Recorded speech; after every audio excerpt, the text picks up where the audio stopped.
Good morning everyone. అందరూ బాగున్నారా? ఈరోజు విషయం ఏమిటంటే అంజీరాను తింటే ఆరోగ్య ప్రయోజనాలు ఎన్ని ఉన్నాయో ఒకసారి చూద్దాం. జీర్ణక్రియ వేగవంతం అవుతుంది. ఎముకలు, కండరాలు బలంగా మారుతాయి.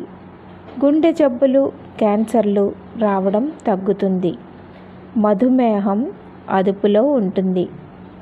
పురుషులు అంజీర పళ్ళను రాత్రంతా పాలలో నానబెట్టి ఉదయాన్నే తింటే లైంగిక సామర్థ్యం మెరుగవుతుంది.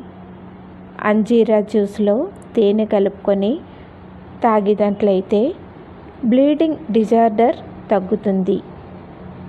అంజీరా పేస్ట్ని ముఖానికి రాసుకుంటే మెలినన్ తగ్గుతుంది. చూసారా ఎన్ని ప్రయోజనాలు ఉన్నాయో? ఇన్ని ప్రయోజనాలు కలిగినటువంటి అంజీరాను మీరు కూడా తీసుకోండి. Okay, bye. Have a nice day.